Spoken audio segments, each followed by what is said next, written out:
안녕하세요. 최신 애플 뉴스 정보와 할인 정보를 한눈에 알려드리는 베스트 클릭입니다. 아이폰 iOS 16 업데이트한 게 얼마 안 지난 것 같은데 벌써 iOS 17 업데이트 소식이 나왔어요. iOS 17 발표는 6월 초에 진행하는 애플 WWDC 23에서 발표될 예정인데요. 루머나 iOS 16 베타 때 잠깐 나왔던 소식들 위주로 살펴볼게요. iOS 16 업데이트 때도 다양한 기능과 위젯으로 화제였는데요. 과연 이번 iOS 17 업데이트도 16만큼이나 다양한 기능들이 있는지 살펴볼게요. iOS 17 업데이트 미리 보기 지금 시작하겠습니다. 첫 번째 제어센터 변화. iOS 17 업데이트 중 가장 눈에 띄는 게 제어센터 변경이 아닐까 싶어요. 제어센터 인터페이스가 아이폰 X 시절 iOS 11 이후로 동일한 인터페이스를 유지하고 있다고 해요. 이전에는 맨 아랫부분 위젯만 커스텀을 할 수 있었어요. iOS 17부터는 전체 커스텀을 할 수 있거나 UI가 크게 변경된다고 해요. 전체 커스텀을 할 수 있다니 아이폰 꾸미기에 진심인 사람들한테는 너무 좋은 소식인 것 같아요. 위젯을 내 마음대로 다양하게 꾸밀 수 있다니 제일 기대되는 변화일 것 같죠? 두 번째 기분 추적 기능. 저는 이 기능을 정말 신박한 기능이라고 생각했어요. iOS 17의 기분을 추적해주는 기능이 들어갈 예정이라고 해요. 신박한 기능이라 그런지 이번에 가장 주목을 받고 있는 기능 중 하나인데요. 건강 앱에서 사용자의 기분을 추적하는 기능이 들어간다고 해요.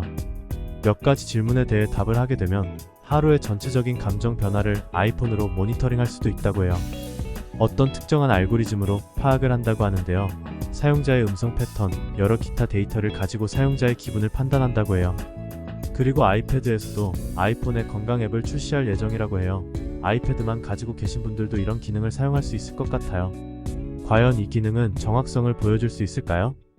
세 번째 다이나믹 아일랜드 활용성. 아이폰 14 프로부터 들어간 다이나믹 아일랜드의 경우 출시 후 지금까지 새로운 기능이 추가되지 않았어요.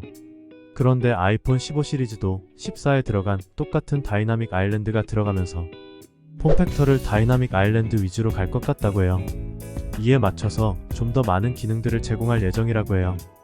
iOS 17 이후로 다이나믹 아일랜드에서 시리가 활성화될 수 있다거나 하는 변화가 있을 예정이라고 해요. 저는 다이나믹 아일랜드 기능이 마음에 드는데 그에 맞춰서 더욱 많은 기능을 넣어준다니 기대가 돼요. 네 번째 지갑 앱. 최근 한국에도 애플페이가 런칭이 되면서 지갑 앱을 사용하시는 분들이 많으실 것 같아요.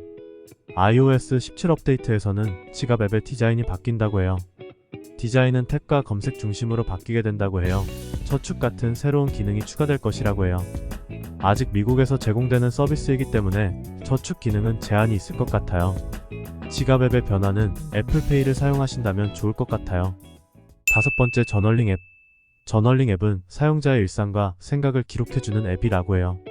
직접 기록하고 전화나 문자에 접근해서 사용자의 일상생활을 수집한다고 해요. 정보를 토대로 생활 패턴 분석을 하고 친구, 직장 동료 등 자주 보는 사람들과의 친밀도까지 구분해준다고 해요. 사용자의 하루가 어떤지, 어디를 가든지, 누구를 만나는지 등 기록을 해서 평소와 다른 점을 분석해준다고 해요. 일상을 편리하게 해줄 것 같지만 일상이 추적받는다 라는 느낌은 들긴 했어요. 오히려 마음 편하게 사용할 수 없을 것 같은 느낌? 여러분들의 생각은 어떤가요? 여섯 번째 애플 카플레이. 요즘 출시하는 차량을 볼 때 차량용 디스플레이가 점점 많이 탑재가 되고 있는 것 같아요. 기존 내비형 카플레이뿐만 아니라 계기판 등 추가 와이드 계기판 디스플레이를 활용한 카플레이를 한 번 더 다룰 예정이라고 해요. 빠르면 올해 말 이후로 최초로 탑재 차량이 나올 수 있다고 해요. iOS 17 업데이트에 관한 영상 잘 보셨나요? 아이폰이 진짜 좋은 이유는 iOS 업데이트가 꾸준하고 이전 버전들에도 계속 업데이트해서 사용할 수 있기 때문인 것 같아요. 오래도록 사용하기 정말 좋은 것 같아요. 다들 이런 점들 때문에 아이폰에 열광하시는 거죠? 이번 iOS 17 업데이트 정말 기대되네요. 저는 개인적으로 제어센터 기능이 제일 기대가 됩니다. 이번 iOS 17 업데이트 기능 중 다이나믹 아일랜드 기능이 업그레이드 된다고 했죠. 후기를 보면 다이나믹 아일랜드 기능이 좋은지 모르겠다는 후기도 있었어요. 이번 업데이트를 통해서 활용도가 조금 더 높아졌으면 좋겠어요. 정말 신기했던 기능 중 하나가 기분 추적기인데요. 이제는 사람의 기분도 휴대폰이 할 수 있는 시대가 왔다니 신기하면서도 걱정이 되기도 해요. 여러분들의 생각은 어떠신가요? 구독하시면 앞으로도 더욱 신선한 테크 최신 뉴스를 받아보실 수 있어요. 그럼 다음 영상에서 만나요. 잠깐. 구독과 좋아요 잊지 않으셨죠?